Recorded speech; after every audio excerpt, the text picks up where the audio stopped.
Good evening to A Course in Miracles. Text chapter 27, the healing of the dream. And tonight we wrap up the understanding of how we heal our mind and thus the dream, end the dream of separation. And so the title of tonight's talk is The Hero of the Dream. And don't mistake the hero of the dream for being a grandiose, larger-than-life ego wanting to be a hero. The hero of a dream can also be the anti-hero, meaning he can be the victim or she can be the victim.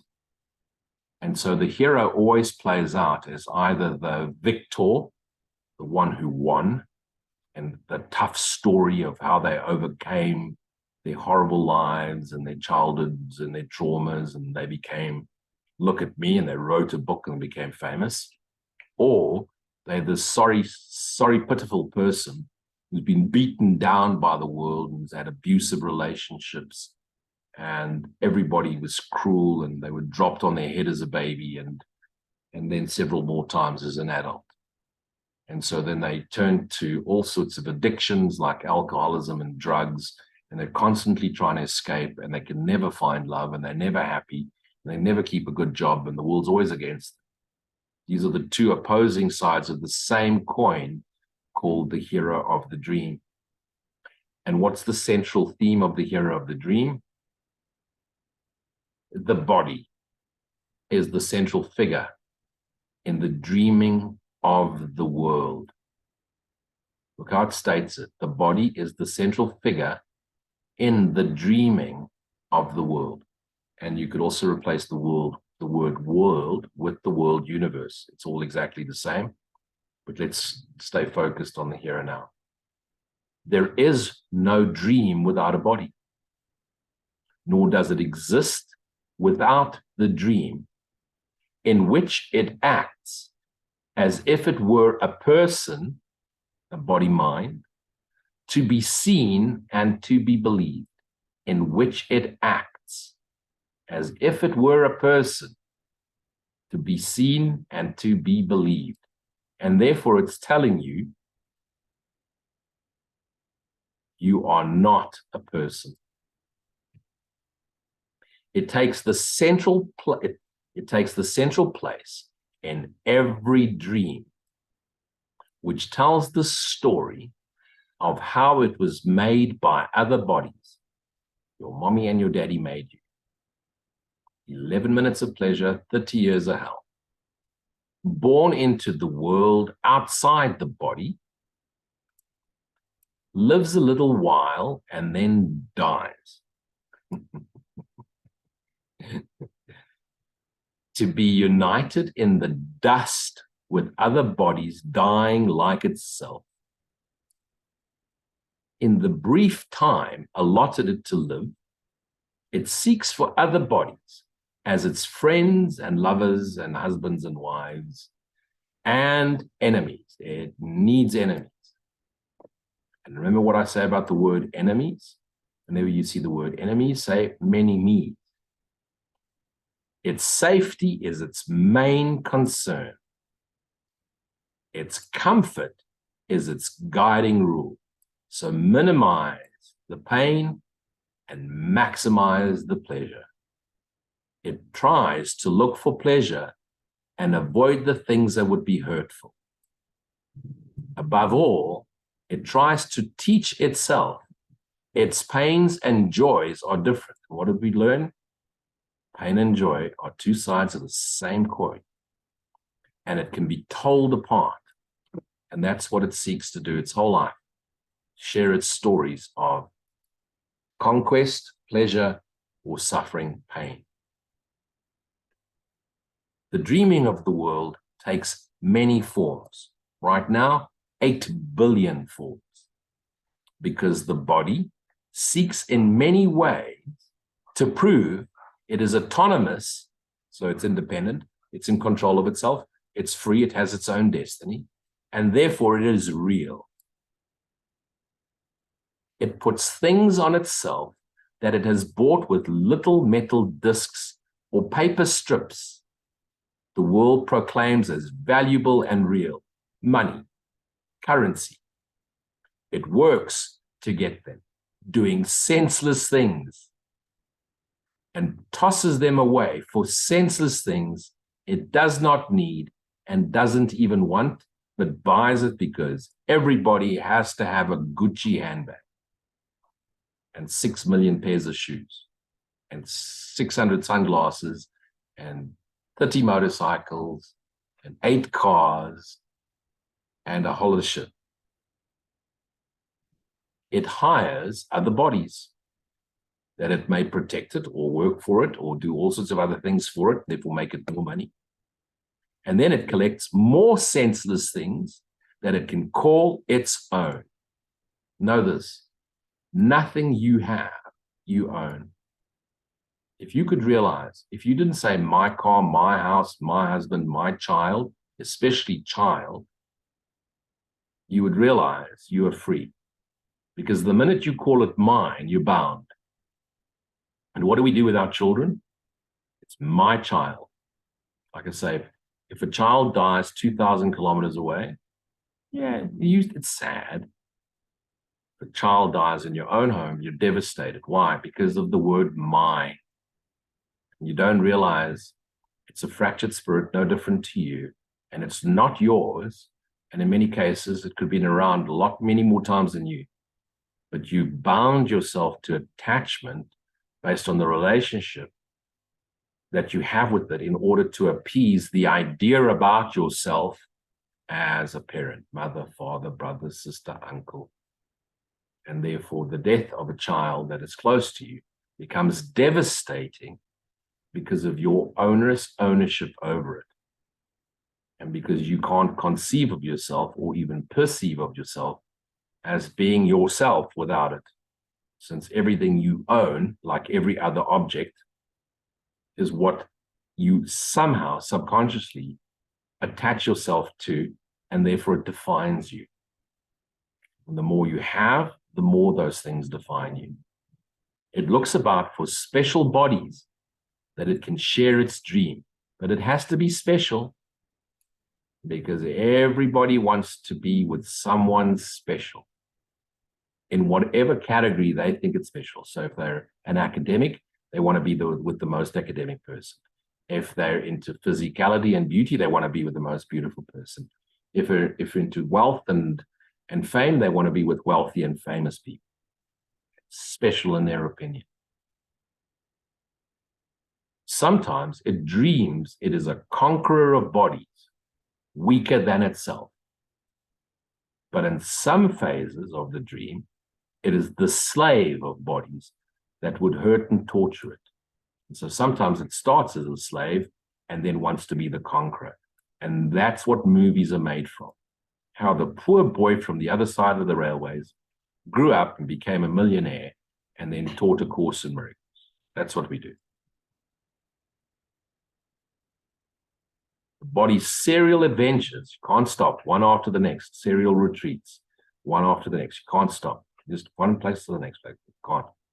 From the time of birth to dying are the theme of every dream the world has ever had. The hero of this dream will never change, nor will its purpose. Because it is the self-image you have, and you're the central figure of your movie. Like I said, either the conqueror or the victim, but it's the central movie. All cameras are focused and everybody else is just backdrop. Everybody else is just extras in your movie. And you'll stomp your little foot if you don't get your way.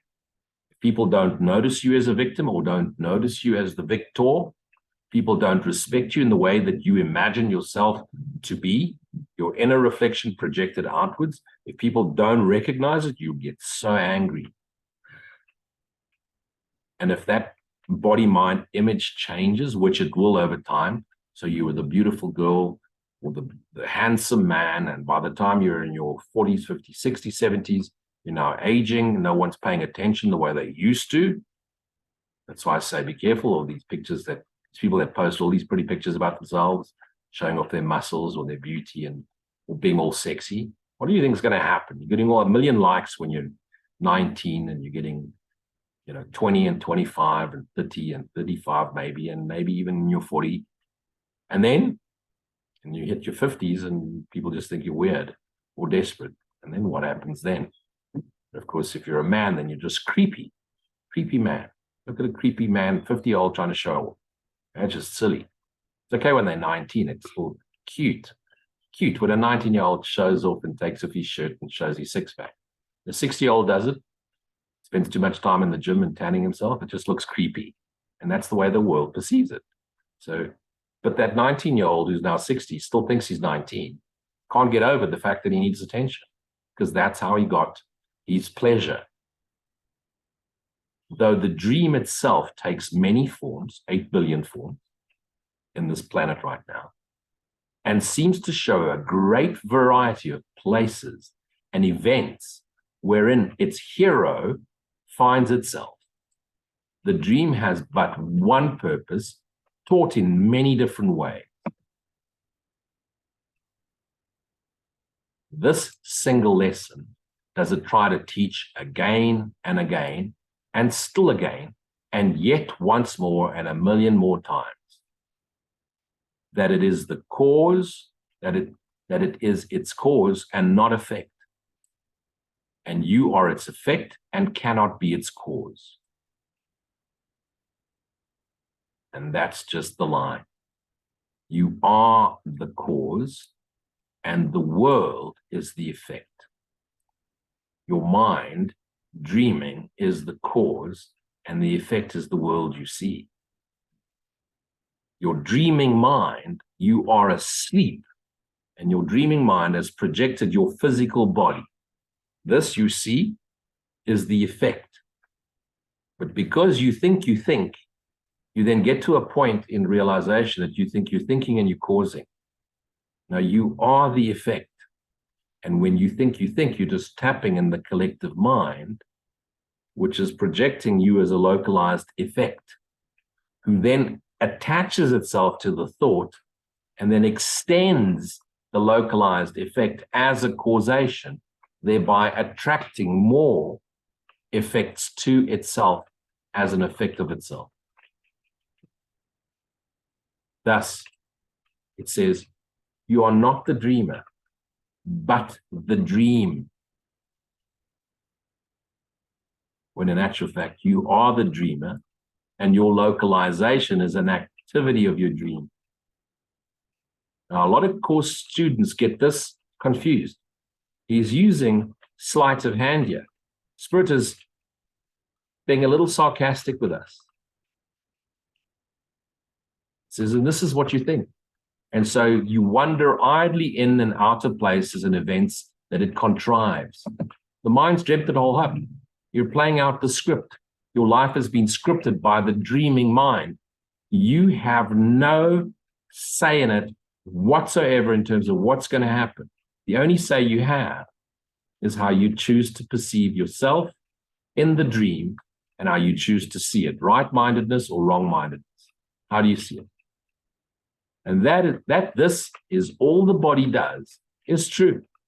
For it is but a figure in the dream dreamt up by your dreaming mind. So your localization, which you think is you, and every other localization, all billion of them, entire universe, in actual fact, everything that looks physical is dreamt up by your dreaming mind.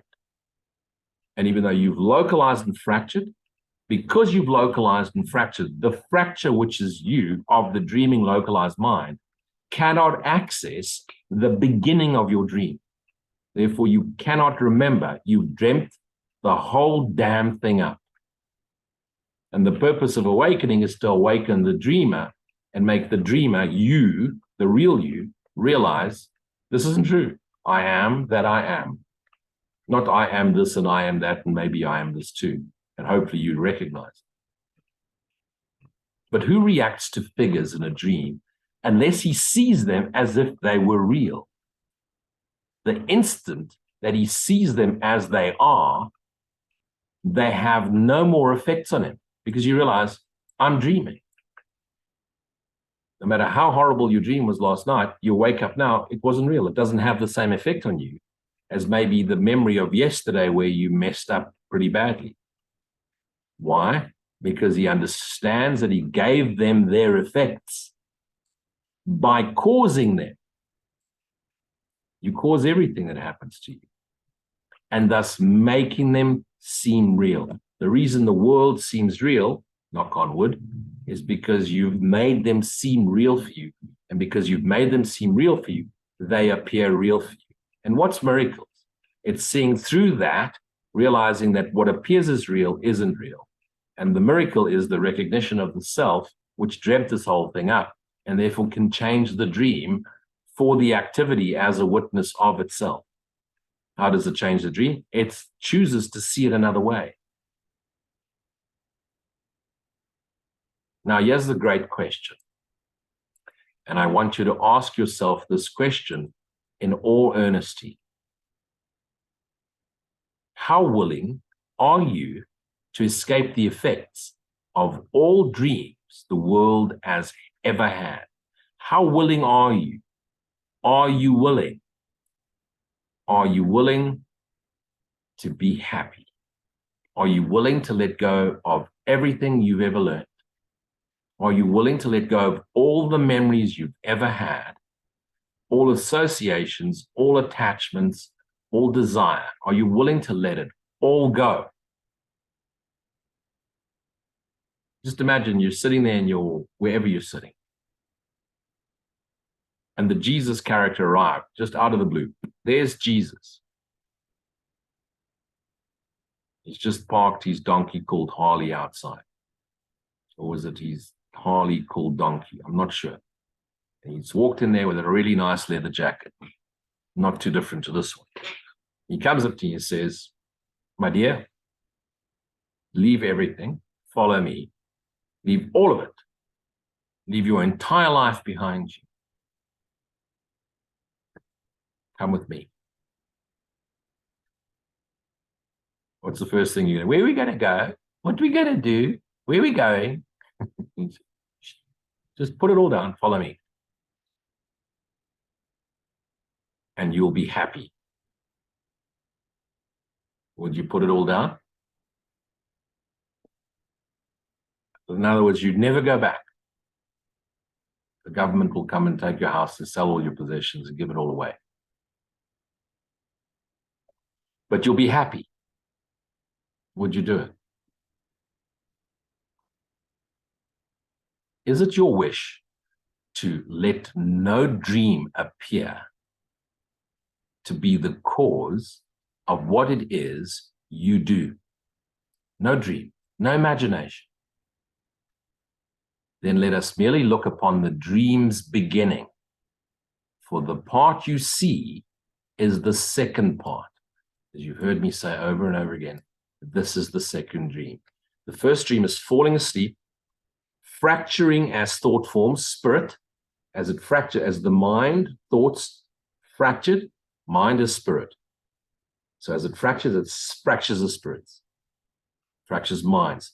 Fractured mind is thought forms, formless thoughts, spirit.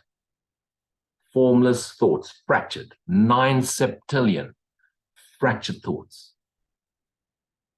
And now it abides as fractured thought, floaty, fractured thoughts, where? In the dreaming mind. And what is the dreaming mind?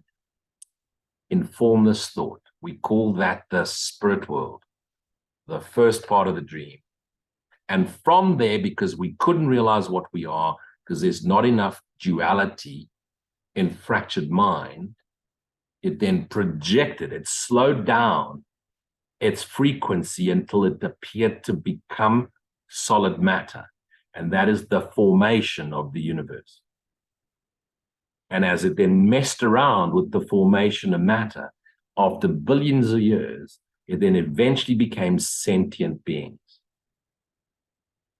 And so everything it created took form, and then it projected itself back in there as moving objects, appearing to be autonomous, appearing to have its own mind, and yet all of it is happening in the dreaming mind, which is just a misperceived understanding of what it actually is, and dreaming mind is a misperception of pure awareness. Awake mind is pure awareness. Sleeping mind is the dream of space and time and matter. Yet, and that's why I say, you can't ever say it's not real. It's an illusion, but it's real. It's actually awareness misperceived as body, mind, space, time, matter. The essence of you is real. It's the essence of God, extended eternally.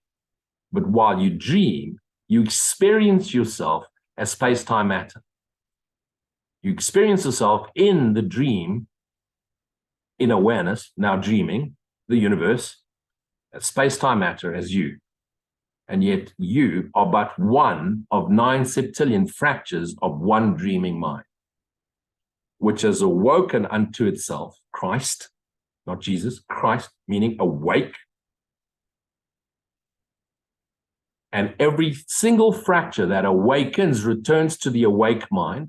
And when enough of the awake mind is awake, when the light is so intense in the awake mind, even the deep dreaming fractures will awaken spontaneously, and the world and the universe and everything that's bodies will simply vanish in an instant and never have existed, because it never existed in true reality. And you that awaken as the self, the extension of the essence, which is God, you, the self extending, will never remember that you've ever had this.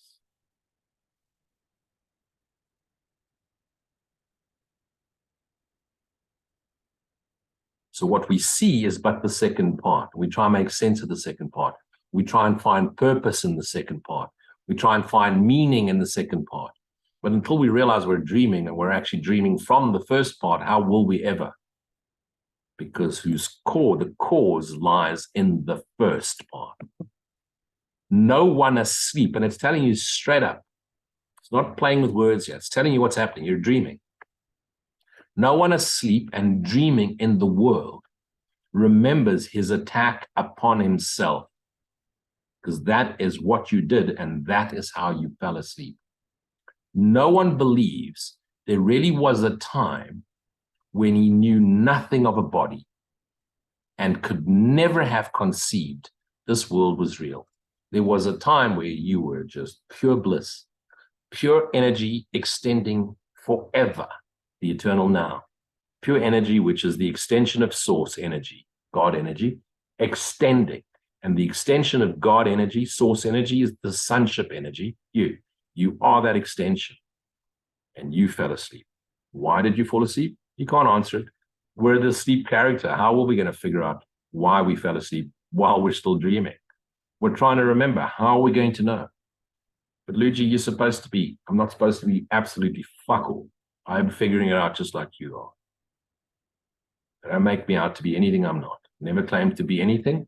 Never claimed to be awake. Never claimed to be spiritual. No, awake, yes. Spiritual, no. Awakening, yes. Spiritual, no. Certainly not anything special. Just like you in every respect. Just perhaps more curious than most and more dedicated to figuring it out than most.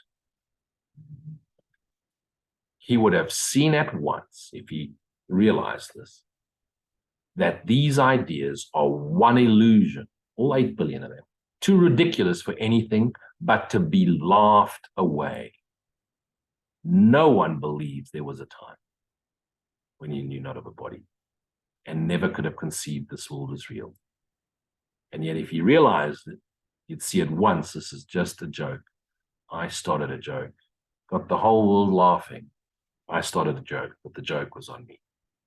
You listen to that BG song. How serious they now appear to be. And no one can remember when they would have met with laughter and with disbelief. Because we've taken this damn thing to be so damn serious. And those of you that are hyper frustrated and even angry with yourselves or the world or your bodies, realize the reason you remain angry is you take the damn thing seriously. We can remember this if we but look directly at the cause. So there's a way to remember. The spirit memory of God shows us how to remember we've dreamt this thing up. And when we recognize we've dreamt it up, if you know you're dreaming, why would you stay dreaming? And we will see the grounds for laughter and not a cause for fear. Let us return to the dream. He gave away unto the dreamer, who perceives the dream as separate from himself and done to him. So you think you gave it away to the dreaming mind. No, you are the dreaming mind, just experiencing yourself from a localized perspective, from 8 billion localized perspectives on this world and 9 septillion localized perspectives throughout the universe. So if you want to wonder in the dream world if there's aliens, of course there are. There's 9 septillion of us. 8 billion is not even 1% of 9 septillion. It's 0.00001% of 9 septillion. There's billions of planets out there with little green men and little Ariels. And maybe we're the green men. So in the dream, of course, there's other creatures floaty around. Into eternity. You've heard this one before. Hang on a second. Let's do it this way. This is such a good line. Let's highlight it in spiritual. Let's highlight it in spiritual, okay? Into eternity, where all is one, capitalize that one, there crept a tiny mad idea at which the Son of God remembered not to laugh. There crept a tiny mad idea. I wonder if they're alluding to the birth of Eve, made from a rib.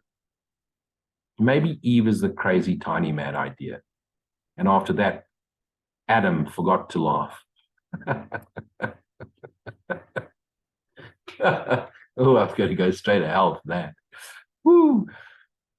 So he simply dreamt this thing up and then took it seriously. If he had just not taken it seriously, it would have been over immediately. He would have like, woohoo, I created bodies.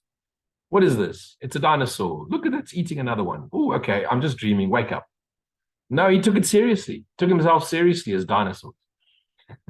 And now takes himself seriously as you. And you're so angry at yourself, the world, your body. You know, your body's failing. Give it any thought before then? No. It was a wonderful object of desire for self and others. And now it's turned around, it's biting you in the behind. Now Uranus can't line up with your third eye, no matter how retrograde you are. Now you bug it.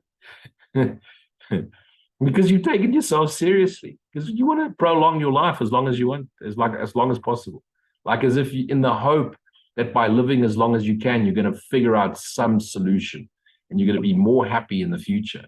If you weren't super happy when you had the perfect body at the age of 19 for women and maybe 33 for men, you're not going to be happy now as you're aging. So why do you want to hang around any longer? I mean, why don't rather figure out, why not spend the rest of your life figuring yourself out and remembering yourself and remembering the joy that you are, which will just accentuate your laughter. And he's forgetting that the thought become a serious idea and possible of both accomplishment and real effects. Together, we can laugh them both away and understand that time cannot intrude upon eternity. If time cannot intrude upon eternity, nor can space and matter. It is a joke to think that time can come to circumvent eternity, which means there is no time. And if there is no time, then there is no space. And if there is no space and time, there cannot be physical matter.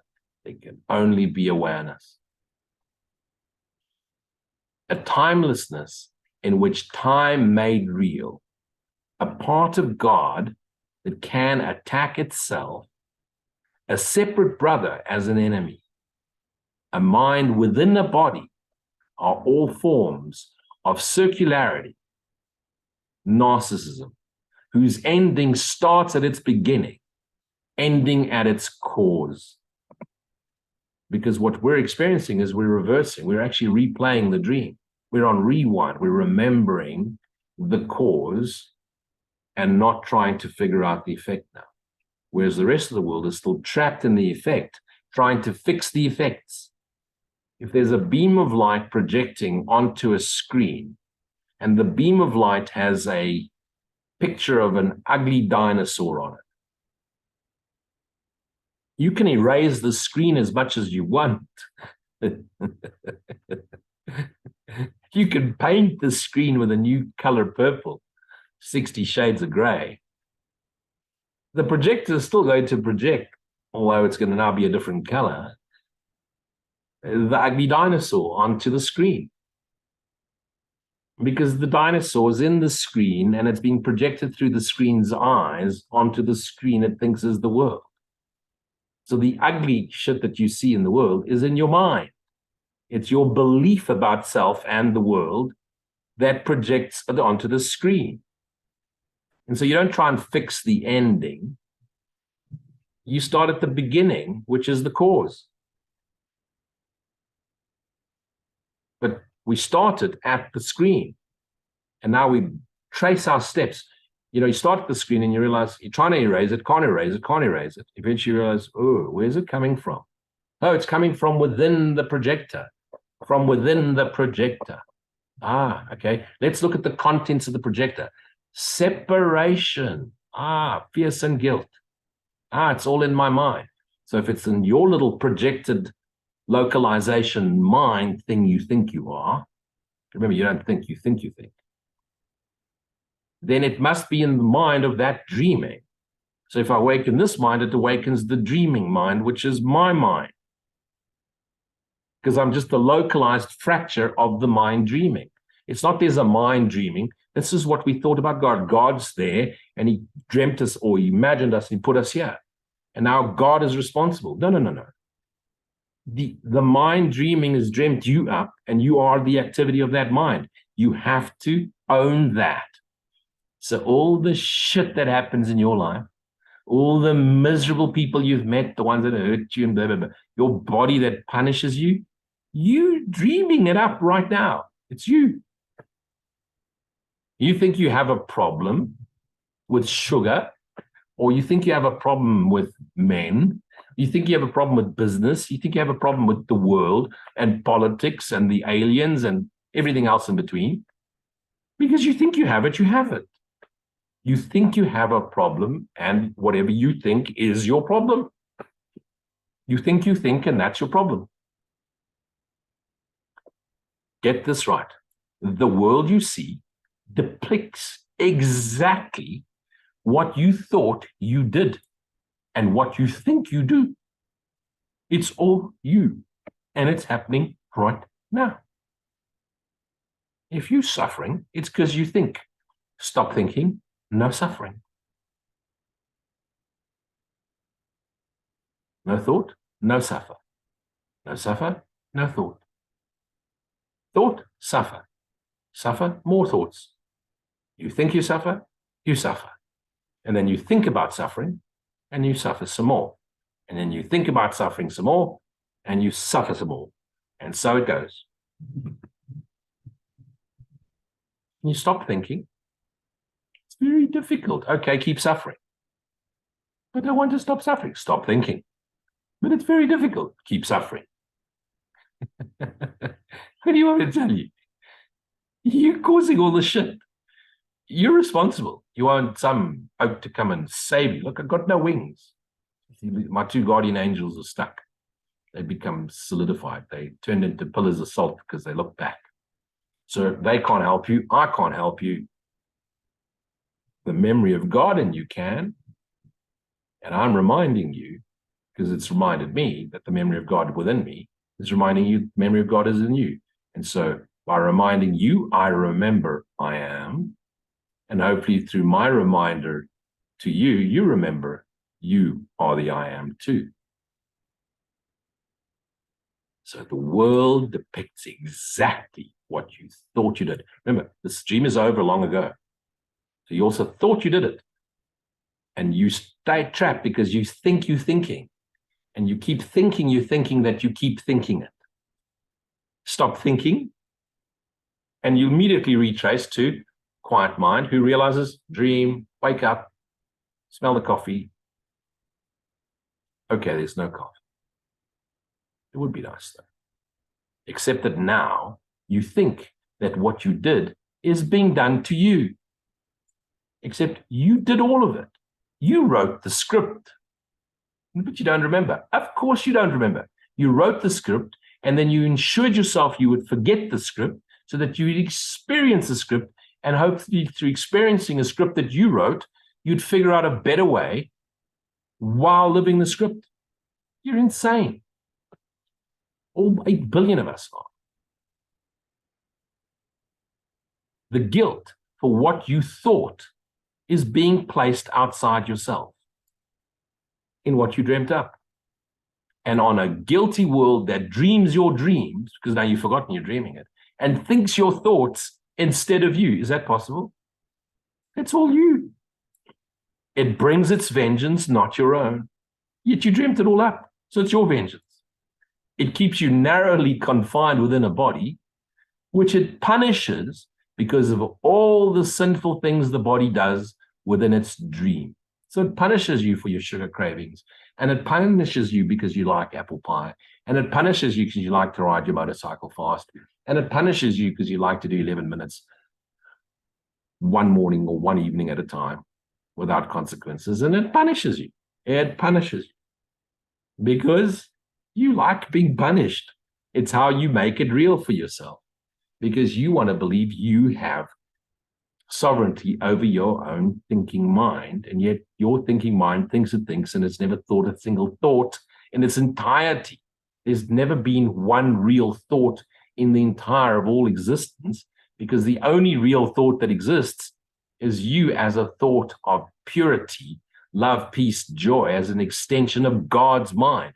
But the minute you fell asleep, there was never another thought again.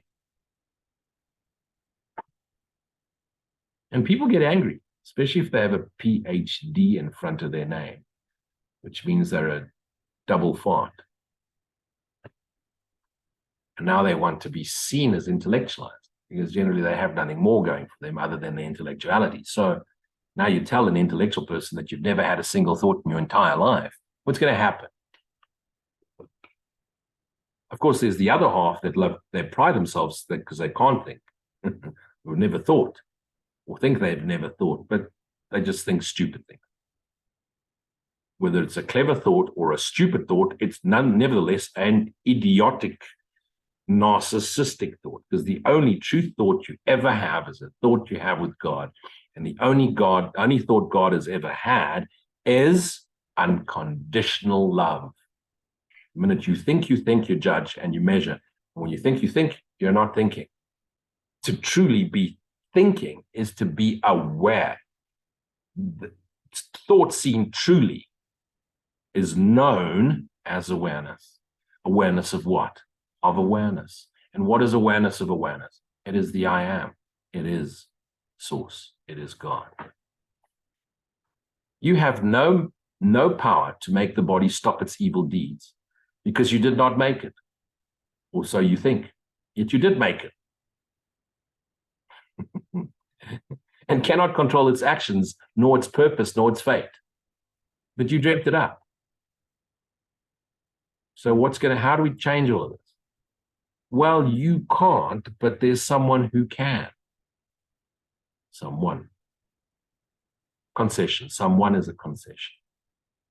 There is something, an essence, which can. Problem is, you've dreamt it up already. The script is written. And you dreamt it up. But you don't believe you do. So you don't understand that the real essence of you is what fixes it. The thing dreaming cannot fix the thing dreaming, because it's dreaming. When you dream at night and you localize yourself in your dream, so yeah, let's call yourself John is dreaming that he's Mike. Mike is now in Paris, walking along the Champs-Élysées, and he sees his wife kissing a good-looking French man, because they speak in that accent and they're so good-looking. And Mike is now livid. He gets so angry, he starts screaming, and he wakes up. Whoa, just had a dream. And there he sees his wife sleeping peacefully next to her. Does he wake her up and give her a slap? How dare you cheat with the French man? It was just a dream. You dreamt it up because you didn't trust your wife. So the projection of your mistrust or your own mistrust is what you experienced in the dream. I don't recommend smacking your wife ever, because she's going to get up and donner you. If you don't know what donner is, look it up. It's closely related to thunderstorms.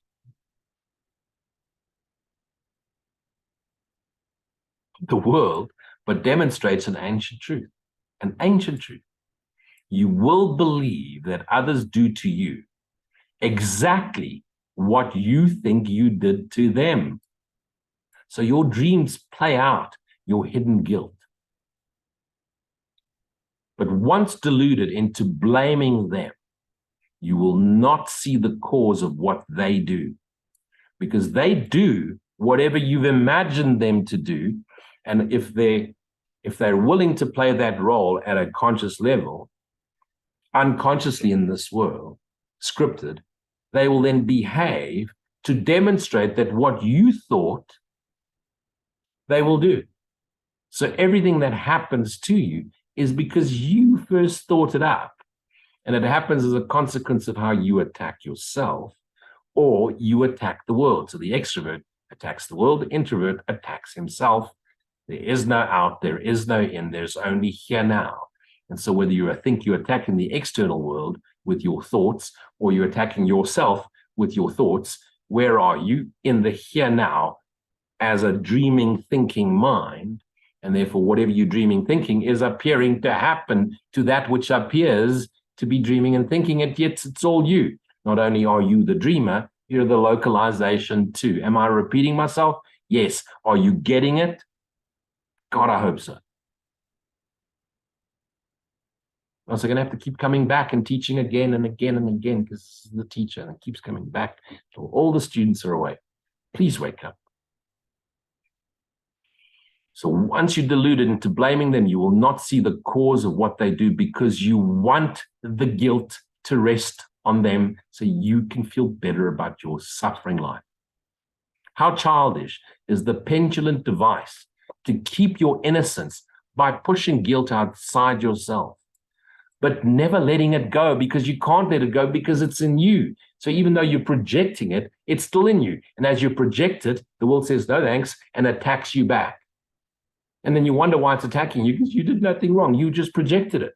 You did everything wrong. You're doing everything wrong. As long as you're dreaming and thinking you're dreaming and thinking you're thinking and thinking you're this body and thinking there's a world and thinking you're special or a victim or the hero, you're doing it to yourself still now. And as long as you have one attack thought, even just one, you stay asleep.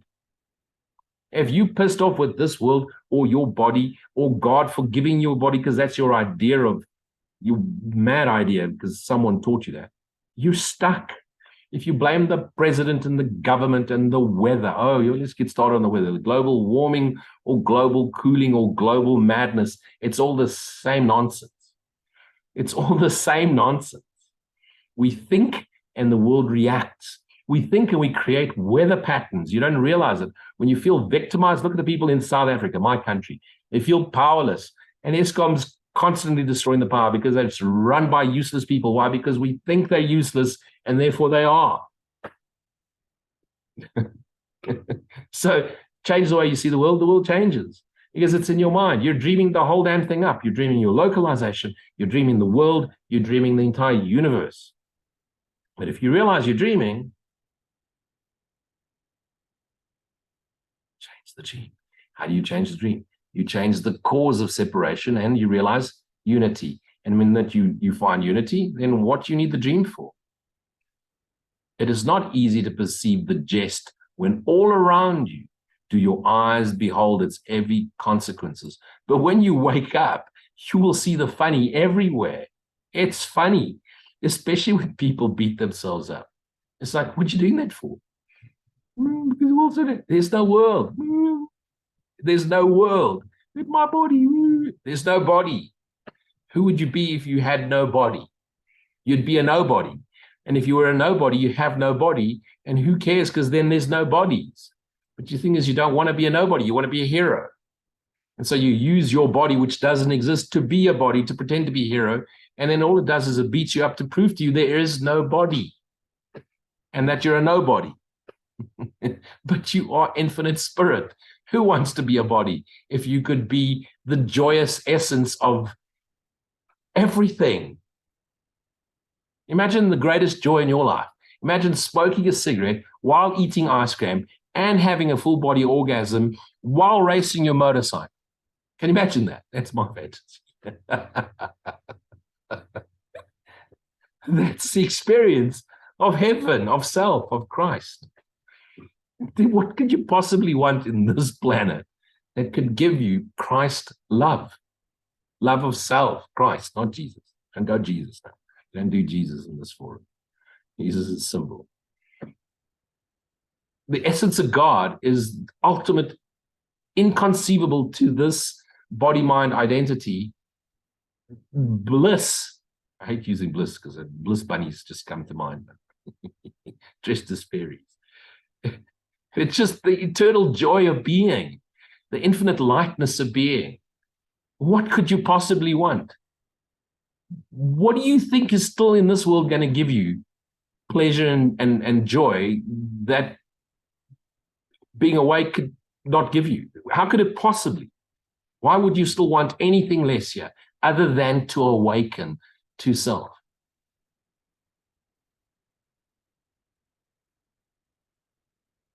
If I was to say to you, if you were like me and you loved ice cream, and I said, you could have ice cream for forever, just take this Red Bull. You never need to experience ice cream because the Red Bull will give you beyond ice cream. Would you be able to do it? Careful, because most people say no. They say yes because it sounds cool, but they can't say so, but they don't really want it. So when all around your eyes behold the consequences, but without their trifling cause. Without the cause, do its effects seem serious and sad indeed? And the cause is just you're insane. You dreamt a dream that wasn't true. You asked a silly little question that could never be answered because it's not possible. You wanted to be special. You wanted to know what is the opposite of all-encompassing love. What is all-encompassing has no opposite. Why would you want to know that? Why did I want to know that? Why did we collectively, one Son of God, want to know that? Well, we did. And now we must remember that it's not true. Let's wake up. Yet they but follow. And it is their cause that follows nothing and is a complete jest. It's a total joke. Please go listen to that BG song. He nails it perfectly. I started a dream. Got the whole world laughing. And it ends off with saying, but the joke was on me. In gentle laughter, as the Holy Spirit perceived the cause and looks not to its effects. It looks as to what's the cause? You fell asleep and dreamt a dream that wasn't real. Don't look at bodies, planets, universes, people, dinosaurs, things, and events. How else could he correct your error? How could the memory of God correct your idea of the perceiving of an illusion as real for you, who have overlooked the cause entirely? You're dreaming. That is the cause. The Holy Spirit bids you bring each terrible effect on him, that you may look on it, on its foolish cause, and laugh with him a while. So instead of asking for happiness and joy and why is the world a mess, ask, I want to remember myself as that which is the essence of God. Show me that. And he'll tell you to shut up. Holy Spirit will say, please be quiet. And it's a good thing. Go sit there silently. Holy Spirit just took on Papa G's form now. Be as you are, be quiet. Go sit there, shh, abide, shh, shh. Abide. Abide in silence, stillness, and gratitude. Empty the cup Empty the cup. Empty the cup. Silent still. Are you aware? I am. Follow the eye. Go with the eye. Sink. Abide. Sink. Abide. Sink. Until the silent stillness is all pervading. Abide.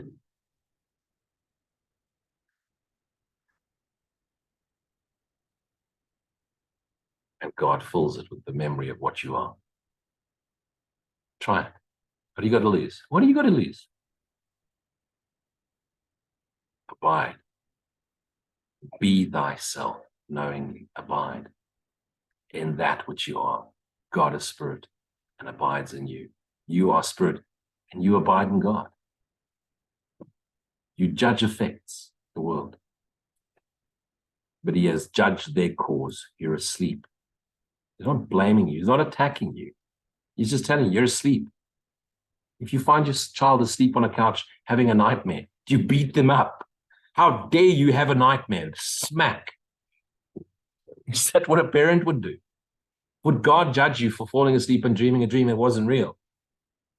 He's unaware of the content of your dream. He just knows you're having a nightmare. God just wants you to wake up. God has no idea that he's dreamt you up, that you, the dreamer, have dreamt you up, or the world, or 8 billion people. God is unaware that the dreaming son dreamt up Jesus, or you. God is aware that his son, the essence of himself, is asleep. A part of it, one part of it. And he's calling that essence to awaken, to itself, to the Christ, to the awake mind return. That's it. What else could you possibly want in this illusion that could possibly measure up to the infinite bliss of God? And by his judgment are effects removed, because you see them as they are not. They're not there. Perhaps you come in tears if you're an empath. But hear him say, my brother or sister, Holy Son of God, you, go like this, you, behold your idle dream in which this could occur, and you will leave the holy instant with your laughter and your brothers joined with his. It's just a dream.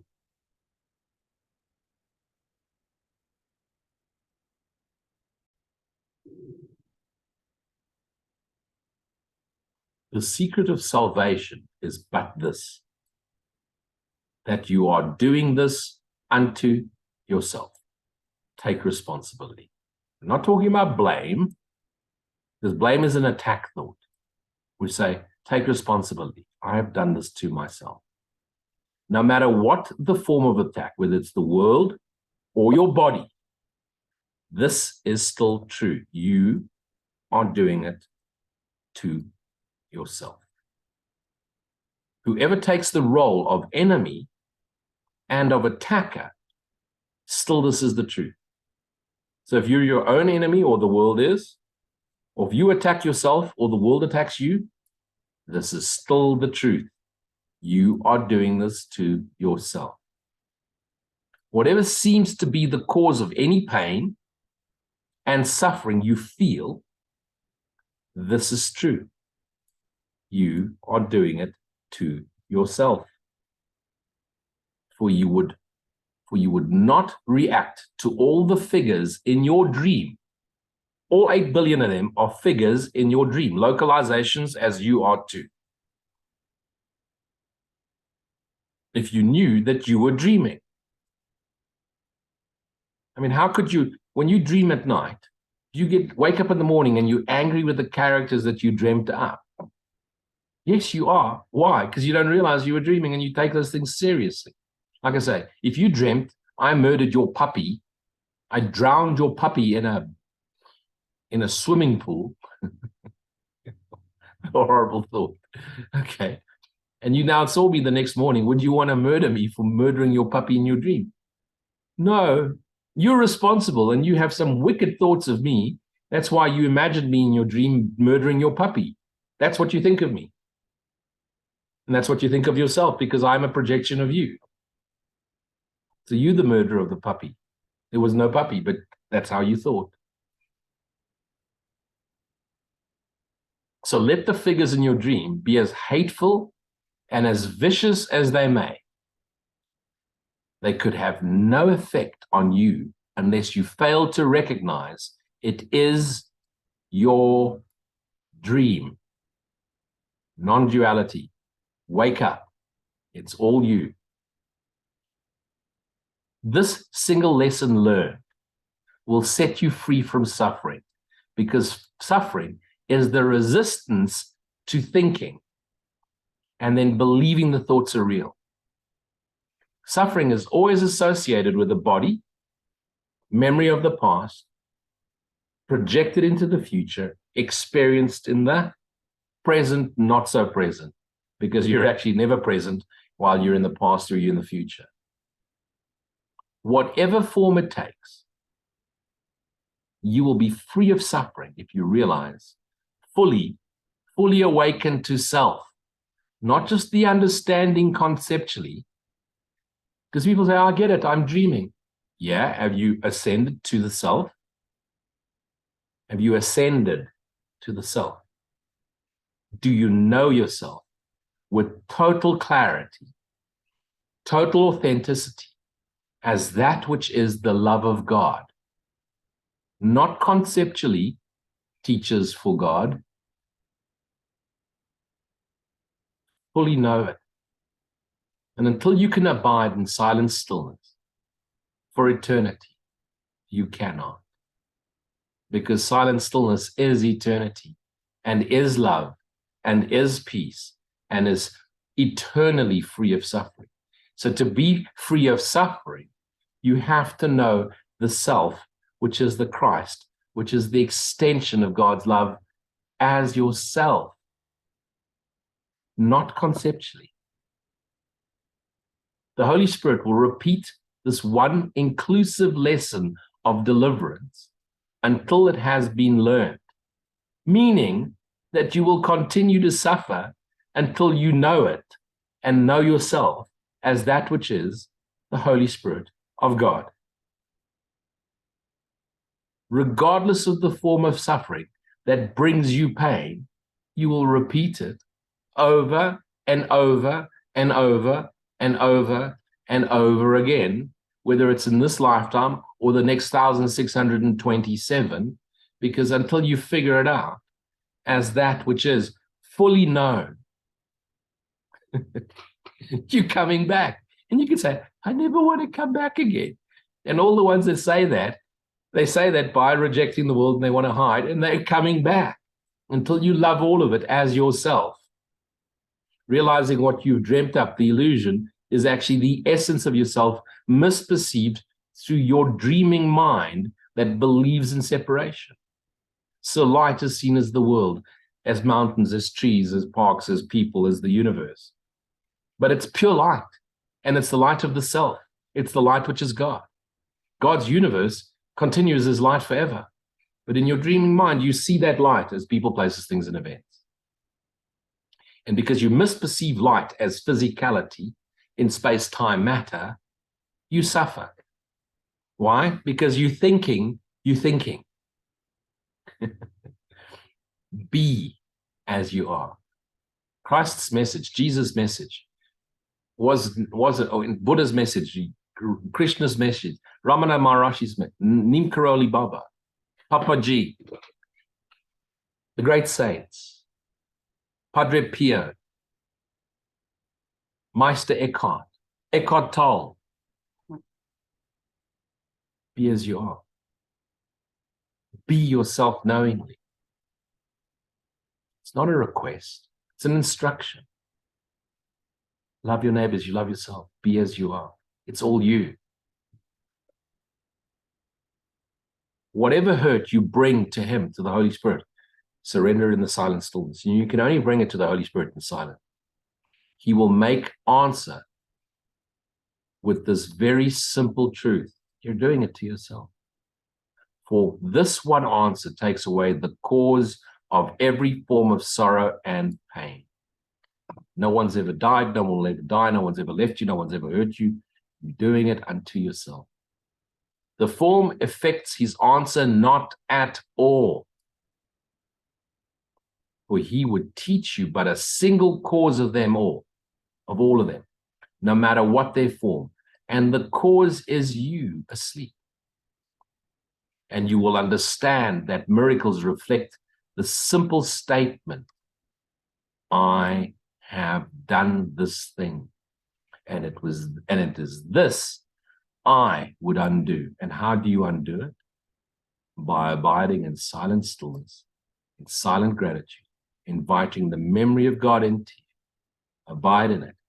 Stay there until in total emptiness, and God, the essence of his memory, returns to you and reminds you, you are his son. Bring then all forms of suffering to him who knows that every one is like the rest. Every one has a body, every single lesson. He sees no difference where none exists. And he will teach you how each one is caused. And how's each one caused? By the idea that there's billions of you, separations, that thoughts could leave the mind where they abide in. That you as a thought in God's mind, you the Son of God, could leave and dream up a universe. And that the activities in your mind could leave your dreaming mind and be something else, or leave the mind and become something else. No character can leave the mind and go to God, because the characters are in the self which is in God. That can only awaken to the Christ self, the divine self, the divine knowing of self. None, not a single person in this entire universe has a different cause from all the rest. It just plays out as billions of different stories, but the core theme of all stories are the same. The belief you're separated, the belief you've been abandoned, the belief you've been rejected, the belief that you're not good enough, the belief that you've done something wrong, you've sinned, and therefore you are guilty, and therefore you're going to be punished, and therefore fear. That's the sequence. And all of them are easily undone by a single lesson truly learned. You want to hear that again? Okay. You fell asleep. You forgot what you were. You imagined you'd been abandoned. You believed you'd been rejected. You were rejected because you believed you weren't good enough. Because you weren't good enough, you believed you were going to be punished. Because you're going to be punished, you believe that you've done something wrong, sinned. Because you've been sinned, you're going to get punished again. And because you're going to get punished, you're going to be destroyed. And hence fear comes in. And what's going to destroy you? God. Because you've imagined this God, not knowing that you are the essence of God. And the essence of God is love. It doesn't punish, it doesn't destroy, and it doesn't make manifest space-time and illusions. It is the eternal light of being, the eternal now, light forever extending, light, love, peace, joy, the essence of it, eternally extending you. Salvation is a secret you have kept, but from yourself. The universe proclaims it is so. Yet to its witness you pay no heed at all, for they attest to the thing you do not want to know. They seem to keep it secret from you, yet you need but learn. You choose, but you chose not to listen, not to see, not to be yourself knowingly. How differently you will perceive the world when this is recognized. You'll laugh. And you'll laugh. And at the most inappropriate times. Into deep shit. Because people are going, boo, boo. And I start laughing. And it's not appropriate, Batman. But you can't help it. Because it's just funny. It is. And if I think of the stuff I used to take so seriously, I used to get stark raving angry that I could murder. I used to take stuff so seriously. Most of all myself. The idea of myself. When you forgive the world, your guilt, you forgive the world, it's your guilt. You will be free of it. And when you're free of guilt, you heal. Its innocence does not demand your guilt, nor does your guiltlessness rest on the idea of sin or sins. You are guiltless. You just dreamt a dream of complete insanity But it's okay. It just wasn't real. Doesn't matter what you dreamt of. This is the obvious. Secrets of the obvious. A secret kept from no one but yourself. And it is this that has maintained you separate from the world and kept your brothers separate from you, appearing separate. Now need you but learn that both of you are innocent. All 8 billion of us are innocent, even the murderers and the horrible, all of it. It's just dream characters of your dreaming mind. You dreamt up the murderers. And both of you are innocent, or both of you are guilty. And since you're not, you must be innocent. The one thing that is impossible is that you be unlike each other. And so if Christ Jesus was perfect innocence, then every other character must be too, because they're all characters in the dreaming mind. And that's what Jesus tried to teach. And that's why he's so symbolic of God consciousness on this earth, God in form. God can't take form, but it's symbolic of it. Christ is God in form. And Jesus woke up to, I and my Father are one. He realized, I'm dreaming. We're all dreaming. That's why he demonstrated miracles, to show us it's not real. The one thing that's impossible is that you be unlike each other. You're identical to that which is Christ. Identical. You just think you're different. And you have the same ability. If you only have the faith of the knowing, we mustard seed, tiny faith, that they both be true. This is the only secret yet to learn. This is it. This is the lesson. And the only way you're going to do this is follow my teaching. Find the silent stillness. It's not just mine. Ramana, which is one of the greatest teachers in this world, unfortunately, they didn't teach what Jesus taught in the Bible. Also, I can promise you, I can guarantee you that Jesus, because he mentions often, he goes and sits and meditates and prays, goes and finds the silent stillness. They tell us in the Bible, every time before a miracle, he said, thank you. He showed gratitude, saw the person healed, and offered them the healing in his mind. And since all characters are in the mind, and he's aware that he's dreaming, he offers the character which he's dreamt up as the person, the leper, the blind person, or whatever. He offers them the healing, that they be healed.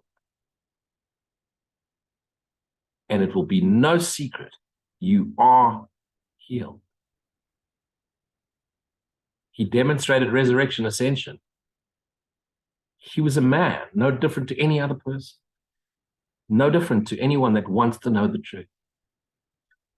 The minute you make him into something he's not, a deity, Jesus is going to save you. He cannot save you. No one can. Only the memory of yourself, God's Holy Spirit in you, the memory of God in you, can save you. How? When you reconnect with it. How? Shut up. You see, if I say be silent, it's not enough. Not for people in the world in the year 2020, 2022. The be still sounds too spiritual. Shut up. Be quiet. Speak no more. Abide. And only open your mouth to glorify God. Not on the church singing, just within your heart. And to praise, and to say a word of kindness, and to lift up others, realizing it's all you. And as you lift others, you are lifted. Bring the good news. Show the light. Be the light. Be the awake mind. Be the Christ. The world needs more Christ. Awake to self is what Christ is. Awake to self. Capital S. Christ mind. Be as you are. Be as you are. Be healed. Thank you for joining me. We will continue next week. I will post shortly, which I think we'll start on Tuesday next week. Thank you for joining me. Thank you for joining in the awakening. The Son of God is awakening to himself, and you are part of that, which is the light of awareness that returns ourself, to our Christ self, who remembers itself in God. Shanti.